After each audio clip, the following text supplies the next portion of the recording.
اور تیزی سے نمبر ڈائل کرنے شروع کر دیے۔ Julia speaking. رابطہ قائم ہوتے ہی جولیا کی آواز سنائی دی۔ X2۔ عمران نے مخصوص لہجے میں کہا۔ یس سر۔ جولیا کا لہجہ یکلخت معتبر ہو گیا۔ تم کل عمران کے ساتھ پروفیسر ہربرٹ کے پاس گئی تھی؟ عمران نے مخصوص لہجے میں کہا۔ یس بوس، جولیا نے جواب دیا۔ عمران نے رپورٹ دی ہے کہ کوئی عورت ولاڈی پروفیسر کی ریسرچ فائل لے گئی ہے اور وہ اس سے کوئی خطرناک منشیات تیار کرنا چاہتی ہے۔ عمران نے کہا۔ یس بوس، جولیا نے جواب دیا۔ تفصیل بتاؤ، عمران نے کہا۔ عمران نے تفصیل نہیں بتائی باس۔ دوسری طرف سے جولیا نے حیرت بھرے لہجے میں کہا۔ بتائی ہے، لیکن عمران غیر متعلق آدمی ہے، جبکہ تم میری ٹیم کی ممبر ہو، اس لیے میں عمران کی نسبت تمہاری رپورٹ پر زیادہ اعتماد کرتا ہوں۔ عمران نے جواب دیا اور بلیک زیرو کے چہرے پر بے اختیار مسکراہٹ پھیل گئی۔ باس، عمران غیر متعلق کیسے ہو گیا؟ ہر مشن میں وہی ہمارا لیڈر ہوتا ہے، جولیا نے قدرے غصیلے لہجے میں کہا۔ وہ اس لیے لیڈر ہوتا ہے کہ میں اسے لیڈر تصور کرتا ہوں اور اسے اس کی باقاعدہ ادائیگی کی جاتی ہے، لیکن اس کے باوجود وہ بہرحال غیر سرکاری آدمی ہے، عمران نے کہا۔ باس، عمران مذاق ضرور کرتا ہے، ویسے وہ انتہائی ذمہ دار آدمی ہے۔ جولیا نے الٹا عمران کی تعریف شروع کر دی۔ جو میں نے پوچھا ہے اس کا جواب دو، میں عمران کو تم سے بہتر جانتا ہوں۔ عمران کا لہجہ انتہائی سرد ہو گیا۔ یس بوس، جولیا نے کہا، اور پھر اس نے وہی تفصیل دہرانی شروع کر دی جو عمران پہلے ہی بلیک زیرو کو بتا چکا تھا۔ جب تم نے یہ تفصیلات سنی تھی، کیا تم نے پروفیسر ہربرٹ کو یہ مشورہ نہیں دیا تھا کہ وہ اس ویران کاٹیج میں نہ رہے، اس کی جان کو خطرہ ہے؟ عمران نے کہا۔ عمران نے جی نہیں باس، دراصل مجھے تو کسی بات کا علم ہی نہیں تھا، عمران تو زبردستی مجھے ساتھ لے گیا تھا، جولیا نے کہا۔ پروفیسر ہربرٹ کو رات کاٹیج میں گولیاں مار کر ہلاک کر دیا گیا ہے اور اسے ہلاک کرنے سے پہلے اس پر تشدد بھی کیا گیا ہے۔ تم صفدر کو ساتھ لے کر فوراً کاٹیج جاؤ اور اس کے قاتل کے بارے میں کھوج لگاؤ، عمران نے تمکانہ لہجے میں کہا۔ اوہ باس، پروفیسر کو ہلاک کر دیا گیا ہے؟ اوہ ویری بیڈ، مجھے تو اس کا تصور بھی نہ تھا، میں ابھی جاتی ہوں۔ لیکن باس، کیا آپ اس مشن پر عمران کو کام کرنے کی اجازت دیں گے؟ جولیا نے بوکھلائے ہوئے لہجے میں کہا۔ عمران میرا معتاد نہیں ہے کہ وہ مجھ سے اجازت مانگتا پھرے، البتہ کچھ شواہد ایسے سامنے آئے ہیں کہ ان ریڈ پل سے پاکشیا کے دفاع کو بھی خطرہ لاحق ہو سکتا ہے، اس لیے سیکرٹ سروس اس مشن پر کام کرے گی، عمران نے کہا۔ یس بوس، ٹھیک ہے بوس، دوسری طرف سے جولیا نے مسرت بھرے لہجے میں کہا، اور تم اس بار ٹیم کو لیڈ کرو گی۔ عمران نے آخرکار دھماکہ کر دیا۔ مگر عمران کیوں نہیں کرے گا؟ جولیا نے انتہائی حیرت بھرے لہجے میں کہا۔ ہر بار عمران کو لیڈر بنانا ضروری بھی نہیں ہے، سیکرٹ سروس کے ممبرز کی صلاحیتیں کسی بھی عمران سے کم نہیں ہیں، عمران نے کہا۔ پھر بھی عمران ساتھ آ جائے گا نا؟ جولیا نے بے چین لہجے میں پوچھا۔ وہ اپنے طور پر جانا چاہے تو مجھے کوئی اعتراض نہیں ہے، بہرحال اس بار وہ سرکاری طور پر نہیں جائے گا، میں اس لیے تمہیں اور صفدر کو وہاں بھیج رہا ہوں کہ اگر تم پروفیسر کے قاتل کا سراغ لگا لو تو اس سے تمہیں آگے بڑھنے میں مدد مل سکتی ہے، عمران نے کہا۔ ایس بوس، دوسری طرف سے جواب دیا گیا اور عمران نے ریسیور رکھ دیا۔ اب جولیا آپ کو ساتھ چلنے پر مجبور کرے گی، بلیک زیرو نے مسکراتے ہوئے کہا۔ میں اسے ملوں گا تو مجبور کرے گی، میں ٹائیگر کے ساتھ علیحدہ کام کروں گا، تم ٹیم کو جولیا کے ساتھ بھیج دینا، مجھے ولاڈی سے زیادہ اس ڈرگ مافیا کی فکر ہے، عمران نے کہا، اور ایک بار پھر ریسیور اٹھا کر اس نے نمبر ڈائل کرنا شروع کر دیے۔ 3 اسٹار آرگنائزیشن۔ رابطہ قائم ہوتے ہی ایک نسوانی آواز سنائی دی۔ مدام اریٹا سے بات کرائیں، میں پاکشیا سے علی عمران بول رہا ہوں، عمران نے اصل لہجے میں بات کرتے ہوئے کہا۔ یس سر، ہولڈ آن کریں، دوسری طرف سے کہا گیا۔ ہیلو، اریٹا بول رہی ہوں، ایک باری نسوانی آواز سنائی دی۔ آپ کی آواز سے تو یہی پتہ چلتا ہے کہ اریٹا کسی مرد کا نام ہے، اور آپ نے بول رہی ہوں کہ الفاظ غلطی سے ادا کر دیے ہیں، حالانکہ پہلے تو آپ کی آواز اس قدر سریلی تھی کہ جی چاہتا تھا کہ بس ساری عمر آپ سے باتیں ہی ہوتی رہیں، عمران نے مسکراتے ہوئے کہا۔ او یو ناٹی بوائے، مذاق کرنے سے باز نہیں آتے تم، بڑے عرصے بعد فون کیا ہے، دوسری طرف سے ہنستے ہوئے کہا گیا۔ وہ پہلی ملاقات کا سحر ہی نہیں ٹوٹ رہا تھا، سحر ٹوٹا تو اب بھی نہیں ہے، بس ذرا زمانے کی گرد پڑنے سے مدھم پڑ گیا ہے، اس لیے میں نے سوچا کہ اس سحر کو دوبارہ روشن کر لیا جائے، عمران نے مسکراتے ہوئے کہا۔ تم نے اس ملاقات میں بھی ایسے ہی باتیں کی تھی جیسے میں نوجوان لڑکی ہوں، اور یقین کرو کہ تمہارے جانے کے بعد کافی دیر تک میں یہی سوچتی رہی تھی کہ کیا واقعی تم درست کہہ رہی ہو، لیکن پھر مجبوراً مجھے اس خواب سے باہر آنا پڑا، اور اب تم نے پھر ویسے ہی باتیں کرنے شروع کر دی ہیں، اریٹا نے ہنستے ہوئے کہا۔ ارے آنٹی، آپ خواہ اپنے آپ کو بوڑھا سمجھتی ہیں، کیا ہوا اگر آپ کا وزن کچھ زیادہ ہے،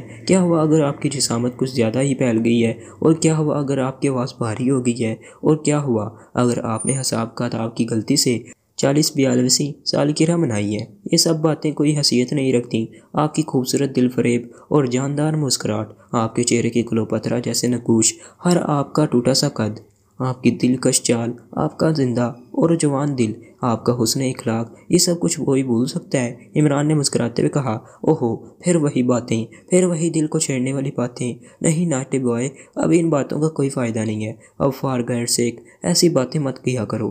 جب سے چیف فوت ہوا ہے، اب اریٹا بس زندہ لاش بن چکی ہے۔ دوسری طرف سے ایک لمبا سانس لیتے ہوئے کہا گیا۔ آپ جو مرضی آئے کہتی رہیں، جو کچھ سچ تھا وہ میں نے کہہ دیا۔ ویسے چیف سے آپ کی محبت بتا رہی ہے کہ آپ زندہ دل کی مالک ہیں، ورنہ آپ کے معاشرے میں مرنے والوں کے ساتھ اس طرح کوئی نہیں مر جاتا۔ آپ کی پاکیزہ روح اس ظالم اور خود غرض معاشرے میں بالکل ویسے ہی ہے۔ آپ کی پاکیزہ روح اس ظالم اور خود غرض معاشرے میں بالکل ویسے ہی ہے جیسے کیچڑ اور گندے پانی میں کنول کا سفید اور خوبصورت پھول ہوتا ہے۔ عمران نے کہا۔ تمہاری بات سچ ہے۔ چیف کی یاد آج تک میرے دل میں اسی طرح موجود ہے۔ مجھے یوں لگتا ہے جیسے چیف آج بھی میرے ساتھ اس روز کی طرح ہو جیسا روز چرچ میں وہ شادی کے وقت موجود تھا۔ بہرحال چھوڑو، تم بتاؤ کیسے فون کیا؟ ریٹا نے کہا۔ آپ کی آرگنائزیشن ڈرگ مافیا کو ڈیل کرتی ہے؟ عمران نے بھی سنجیدہ ہوتے ہوئے کہا، کیونکہ اس نے اریٹا کے لہجے سے ہی محسوس کر لیا تھا کہ اگر اس نے مزید کوئی بات کی تو اریٹا پھوٹ پھوٹ کر رونا شروع کر دے گی۔ ہاں کیوں؟ اریٹا نے چونک کر پوچھا۔ ایک محترمہ ہے مس ولاڈی، جڑی بوٹیوں کی ماہر بھی ہیں اور ڈرگ مافیا کی کسی تنظیم سے بھی متعلق ہے۔ ان کے متعلق معلومات چاہیے تھیں۔ عمران نے جواب دیا۔ ولاڈی، میں جانتی ہوں اسے، وہ انتہائی خطرناک عورت ہے۔ ڈرگ مافیا کی سب سے طاقتور اور خطرناک تنظیم ریڈ رنگ کی چیف ہے۔ ریڈ رنگ کا جال پورے ایکریمیا اور یورپ میں پھیلا ہوا ہے۔ بے شمار گروپ اس سے وابستہ ہیں۔ ریٹا نے جواب دیا۔ اس ریڈ رنگ کا اصل دھندا کیا ہے؟ عمران نے پوچھا۔ ڈرگ مافیا کا مطلب تو یہی ہے کہ اصل دھندا منشیات ہی ہو سکتا ہے، لیکن ریڈ رنگ جعلی ادویات بنانے اور اسے سپلائی کرنے کا انتہائی نامعلوم دھندا بھی کرتی ہے، اور اس معاملے میں بھی انتہائی بدنام ہے۔ ریٹا نے جواب دیا۔ جعلی ادویات کیا مطلب؟ عمران نے حقیقی حیرت بھرے لہجے میں کہا۔ اس تنظیم نے کئی خفیہ طور پر ادویات بنانے کی فیکٹریاں قائم کر رکھی ہیں جہاں انتہائی ماہر لوگوں کو رکھا گیا ہے۔ ایسی ادویات جو انتہائی مہنگی ہوتی ہیں۔ یہ لوگ ویسی ادویات تیار کرتے ہیں اور بالکل ویسے ہی پیکنگ اور اسی نام سے جس نام سے اصل کمپنی انہیں فروخت کرتی ہے پورے ایکڈیمیا اور یورپ میں مخصوص طریقے سے فروخت کر دیتی ہیں۔ اس طرح یہ لاکھوں کروڑوں ڈالر کماتی ہیں۔ ریٹا نے جواب دیا۔ تو کیا یہ ادویات ضرر رساں ہوتی ہیں؟ عمران نے کہا۔ ظاہر ہے ان میں وہ پورے اجزاء تو نہیں ہوتے، اس لیے وہ ویسے فائدہ نہیں کرتی، بلکہ بعض اوقات الٹا نقصان کر دیتی ہیں اور لوگ مر جاتے ہیں، لیکن انہیں اس سے کوئی مطلب نہیں ہوتا، اور پھر نہ ہی ان پر کوئی ٹیکس ہوتا ہے اور نہ ہی کوئی ڈیوٹی۔ ریٹا نے جواب دیتے ہوئے کہا۔ ویری بیڈ، یہ تو مریضوں کو مارنے والی بات ہے۔ عمران نے کہا۔ لوگ تو اچھے بھلے انسانوں کو مار دیتے ہیں، یہ تو پھر مریض ہوتے ہیں۔ اب تم دیکھو کہ منشیات کا کیا نتیجہ نکلتا ہے، یہی المناک موت، لیکن یہ دھندا پوری دنیا میں پھیلا ہوا ہے۔ ریٹا نے جواب دیا۔ لیکن آنٹی، منشیات جو استعمال کرتا ہے انامی شخص ہے جس کا تعلق پہلے ایکڈیمیا کی کسی خفیہ ایجنسی سے رہا ہے۔ ویسے عملی طور پر اصل باس وہی ہے۔ ولنگٹن میں ایک آدمی راجر کا نام بھی سننے میں آیا ہے، اس کا تعلق بھی ایکڈیمین سیکرٹ سروس سے رہا ہے۔ بس مزید میں کچھ نہیں جانتی، کیونکہ میں نے اس بارے میں کبھی جاننے کی کوشش ہی نہیں کی۔ ریٹا نے جواب دیا۔ کوئی ایسی ٹپ بتا دیں جس سے راجر، ولاڈی یا ڈان جان کے بارے میں موجودہ حالات کے متعلق بتایا جا سکے۔ عمران نے کہا۔ ڈان جان اور ولاڈی کے بارے میں مجھے تو کوئی علم نہیں ہے، البتہ راجر ولنگٹن میں ایک کاروباری فرم کا مالک ہے، راجر انٹرنیشنل کارپوریشن۔ یہ کارپوریشن سیاحت سے متعلق سامان کا کاروبار کرتی ہے۔ اس کا دفتر ولنگٹن میں ویلز روڈ پر ہے۔ ریٹا نے جواب دیتے ہوئے کہا۔ اس راجر کا حلیہ؟ عمران نے پوچھا، اور ریٹا نے حلیہ بتا دیا۔ اوکے، شکریہ آنٹی، گڈ بائے، عمران نے کہا اور ریسیور رکھ دیا۔ اس کال سے تو یہی پتہ چلتا ہے کہ پروفیسر ہربرٹ مرحوم کی یہ بات درست تھی کہ ریڈ پلز بنائی جا سکتی ہیں۔ اگر یہ لوگ جعلی ادویات بناتے ہیں تو یہ ان ادویات میں ریڈ پلز کے خصوصی مرکب شامل کر سکتے ہیں، یا ان ریڈ پلز کو کسی بھی عام دوا کی شکل میں تیار کیا جا سکتا ہے، مثلا سر درد کی گولیاں یا ایسی دوائیں جو پوری دنیا کے لوگ ویسے ہی عام استعمال کرتے ہوں۔ بلیک زیرو نے کہا۔ ہاں، اور سر سلطان کا آئیڈیا بھی درست ہے۔ فوج کے لیے ادویات کا باقاعدہ فنڈز دیا جاتا ہے۔ اگر فوج کو ہونے والی ادویات کی سپلائی میں ریڈ پلز شامل کر دی جائیں تو نتیجہ یہ ہوگا کہ چند ماہ بعد انتہائی محنت سے تربیت یافتہ فوج قدی طور پر مفلوج ہو کر رہ جائے گی، اور چاہے ہمارے پاس دنیا کے کتنے ہی جدید ترین ہتھیار ہوں، سب ڈھیر ہو جائیں گے۔ عمران نے کہا میرا خیال ہے ہمیں ولاڈی کے بجائے اس ڈان جان پر توجہ کرنی چاہیے۔ اریٹا نے اسے عملی چیف کہا ہے، لہٰذا وہی اس لیبارٹری کا انچارج ہوگا جہاں یہ جیلی ادویات تیار ہوتی رہی ہوں گی۔ جب تک یہ لیبارٹریاں تباہ نہ ہوں تب تک مشن مکمل نہیں ہو سکتا۔ بلیک زیرو نے کہا اس مشن کے دو حصے بن رہے ہیں، ایک تو اس ولاڈی کو ٹریس کر کے اس سے وہ فائل حاصل کرنا تاکہ آئندہ ریڈ پلز تیار ہونے کا سکوپ ختم کر دیا جائے، اور دوسرا ان لیبارٹریوں کو تباہ کرنا تاکہ اگر وہاں ریڈ پلز کی تیاری شروع کر دی گئی ہے تو انہیں تباہ کر کے اس خطرے کا مکمل طور پر سدباب کرنا۔ اس لیے جولیا کی سربراہی میں جو ٹیم جائے گی وہ ولاڈی کو کور کر کے اس سے ریسرچ فائل واپس لے گی، جبکہ میں اس ڈان جان کے خلاف براہ راست کام کروں گا۔ عمران نے جواب دیا لیکن آپ ڈان جان کے بارے میں کیسے معلوم کریں گے؟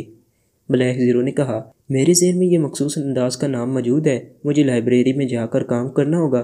تم ایسا کرو کہ صفدر، کیپٹن شکیل اور تنویر کو جولیا کی سربراہی میں فوری طور پر ولنگٹن روانہ کر دو۔ انہیں ٹارجن ہوٹل اور راجر کارپوریشن کے بارے میں تفصیلات بتا دینا۔ مجھے یقین ہے کہ وہ جلد ہی اس راجر یا ٹارجن ہوٹل کی مدد سے ولاڈی کو ٹریس کر لیں گے۔ فائل کی تفصیلات جولیا کو معلوم ہیں اور ولاڈی کا حلیہ بھی، اس لیے اسے ان کے بارے میں بریف کرنے کی ضرورت نہیں ہے۔ چوہان، کھاور، صدیقی اور نعمانی کو تیار رہنے کا کہہ دو، وہ میرے ساتھ جائیں گے، میں ان سے خود ہی رابطہ کر لوں گا۔ عمران نے کرسی سے اٹھتے ہوئے کہا جولیا کو تو آپ نے پروفیسر ہربرٹ کے کاٹیج میں بھیجا ہوا ہے۔ بلیک زیرو نے کہا ہاں، تم اسے ٹرانسمیٹر پر کال کر لو۔ اب اس قاتل کے پیچھے بھاگنے کی ضرورت نہیں ہے۔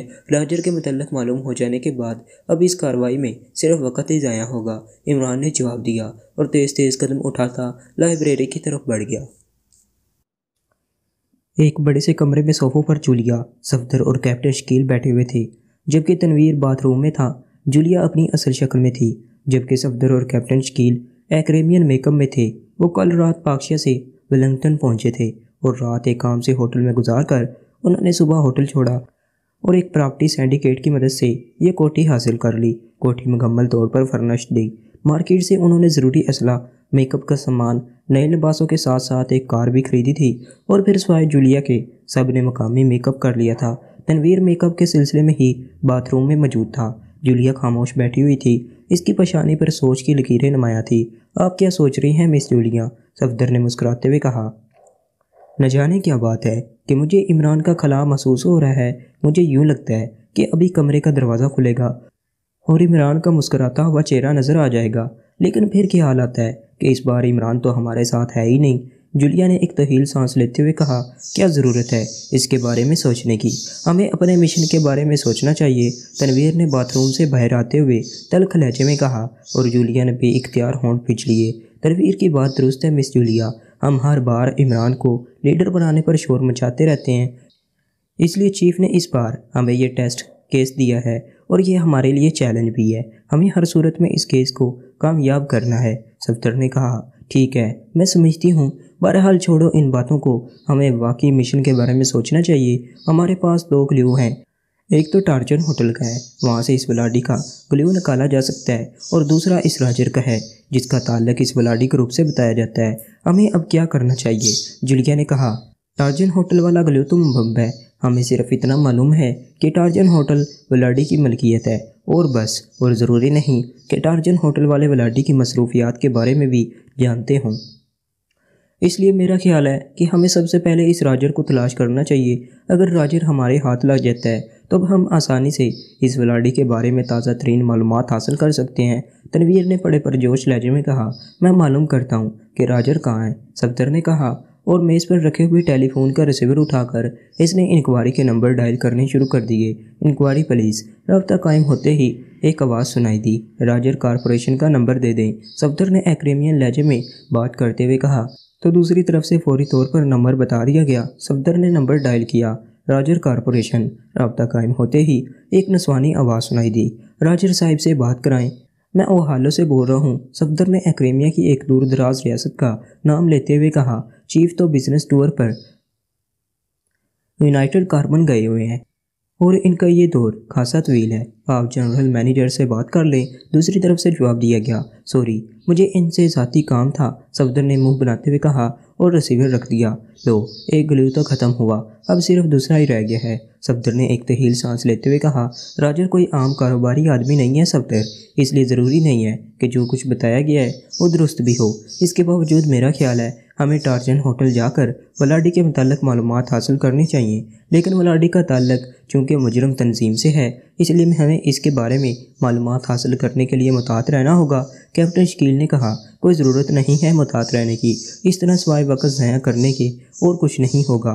ہوٹل کا مینیجر ولاڈی کے بارے میں کچھ نہ کچھ جانتا ہوگا اور جو کچھ وہ جانتا ہوگا اسے بتانا پڑے گا، تنویر نے غصیلے لہجے میں کہا، لیکن اس طرح اس تنظیم کو ہمارے متعلق اطلاع پہنچ جائے گی اور ولاڈی غائب ہو جائے گی۔ صفدر نے کہا، پہنچتی ہے تو پہنچتی رہے۔ تنویر نے فطرت کے مطابق کہا، ٹھیک ہے، میں نے تو اپنا خیال ظاہر کیا تھا، فیصلہ تو بہرحال مس جولیا نے کرنا ہے، ہم تو حکم کے پابند ہیں۔ کیپٹن شکیل نے مسکراتے ہوئے کہا، میرا خیال ہے تنویر درست کہہ رہا ہے، اگر ہم احتیاط کے چکر میں پڑے رہے تو کام کو آگے نہ بڑھا سکیں گے، اور اگر کوئی مقابلہ ہوتا ہے تو اس طرح وہ لوگ بھی کھل کر سامنے آ جائیں گے، اس طرح ہمیں آگے بڑھنے میں مزید آسانی ہو جائے گی۔ جولیا نے تنویر کی تائید کرتے ہوئے کہا، اور تنویر کا چہرہ گلاب کے پھول کی طرح کھل اٹھا۔ ٹھیک ہے، کیپٹن شکیل نے کہا، اور صفدر نے بھی اس بات میں سر ہلا دیا۔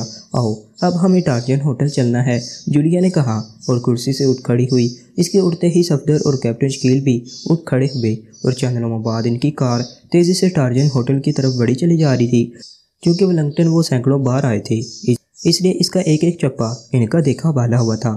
ٹارجن ہوٹل کی وسیع اور عریض 7 منزلہ عمارت کی پارکنگ میں کار روک کر وہ سب نیچے اترے اور تیز تیز قدم اٹھاتے مین ہال کی طرف بڑھتے چلے گئے۔ ٹارجن ہوٹل میں آنے جانے والے سب اعلیٰ طبقے کے افراد موجود تھے، اور ہال میں پہنچ کر بھی انہیں یہی احساس ہوا کہ یہ ہوٹل اعلیٰ طبقے کے افراد کی عام جگہ ہے۔ ایک طرف بڑا سا کاؤنٹر تھا جس کے پیچھے 2 نوجوان خوبصورت ایکریمین لڑکیاں موجود تھیں، ان میں سے ایک فون کال سننے میں مصروف تھی جبکہ دوسری ویٹرز کو سپلائز دینے میں مصروف تھی۔ مینیجر صاحب سے ملنا ہے، جولیا نے قریب جا کر ایک لڑکی سے کہا، ان کا آفس دوسری منزل پر ہے، آپ سٹاف لفٹ کے ذریعے تشریف لے جائیں۔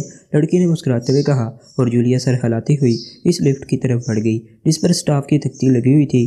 مینیجر کا نام رابرٹ ہوف تھا، اس کی ٹیم پلیٹ دفتر کے باہر موجود تھی۔ دفتر کا دروازہ بند تھا۔ جولیا نے اس پر دستخط دی، یس کم ان پلیز۔ دروازے کے ساتھ لگے ہوئے اسپیکر میں سے ایک مہذب آواز سنائی دی، اور جولیا نے دروازے کو دھکیل کر کھولا اور اندر داخل ہو گئی۔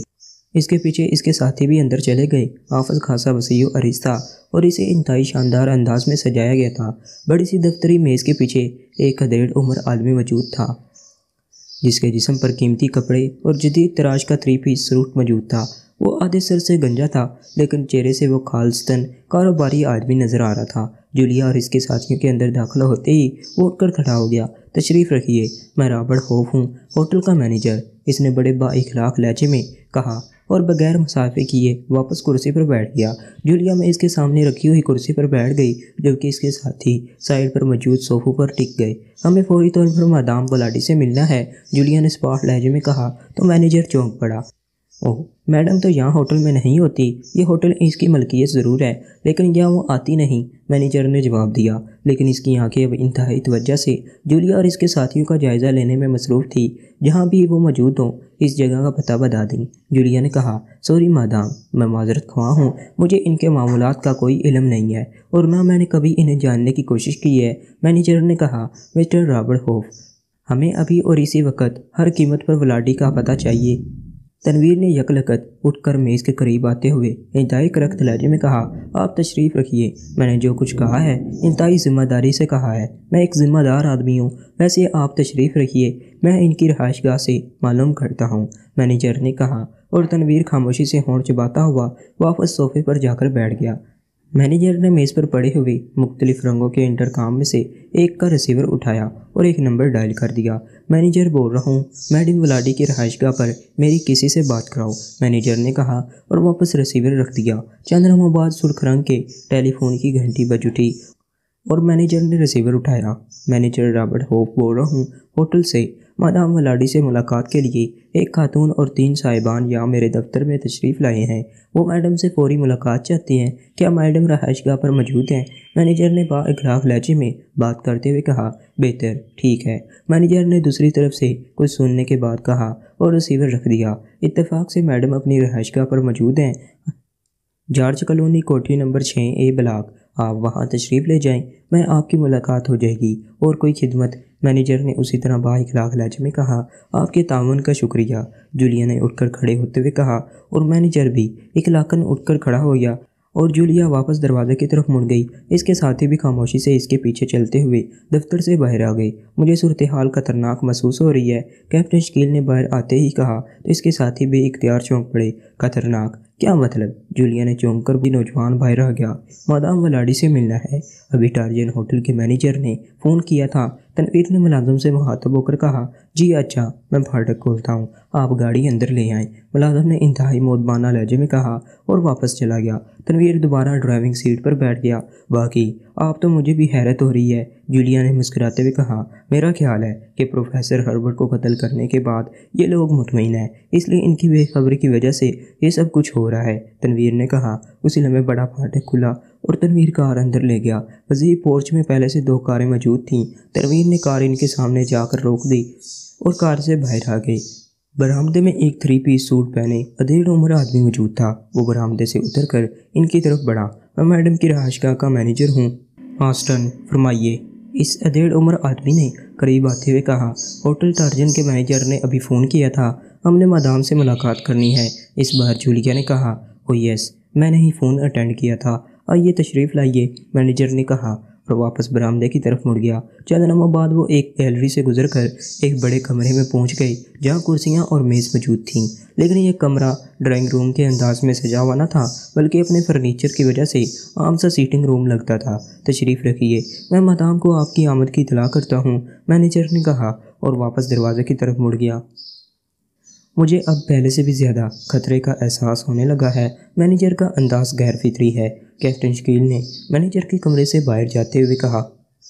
وہ کیسے؟ جولیا نے چونک کر پوچھا۔ اس نے اتنا بھی نہیں پوچھا کہ ہم کون ہیں، کہاں سے آئے ہیں، ہمارا تعارف کیا ہے اور ہماری آمد کا مقصد کیا ہے، کیپٹن شکیل نے جواب دیتے ہوئے کہا۔ اور کیپٹن شکیل کی بات سن کر ان سب کے ہونٹ بے اختیار پنچ گئے۔ چند لمحوں بعد اچانک انہیں چھت سے سرسراہٹ کی ہلکی سی آوازیں سنائی دیں اور وہ چاروں بے اختیار چونک کر چھت کی طرف دیکھتے ہی رہ گئے تھے کہ یکلگت چھت سے سرخ رنگ کی تیز روشنی کے دہاڑے ان کے جسموں پر پڑے اور اس کے ساتھ ہی انہیں یوں محسوس ہوا جیسے ان کے ذہنوں پر اچانک کسی نے تاریک چادریں ڈال دی ہوں، اور پھر جس طرح گپ اندھیرے میں دور کہیں جگنو چمکتا ہے، اس طرح جولیا کے ذہن میں بھی جگنو سا چمکا، اور پھر آہستہ آہستہ یہ روشنی پھیلتی چلی گئی اور جولیا کی آنکھیں ایک جھٹکے سے کھل گئیں۔ چند لمحوں تک تو اس کی آنکھوں کے سامنے دھند سی چھائی رہی، لیکن پھر اس کا شعور بیدار ہوتا چلا گیا اور اس نے پوری طرح ہوش میں آتے ہی چونک کر ادھر ادھر دیکھا، اور اس کے ساتھ ہی اس کے منہ سے بے اختیار ایک طویل سانس نکل گیا۔ اس نے دیکھا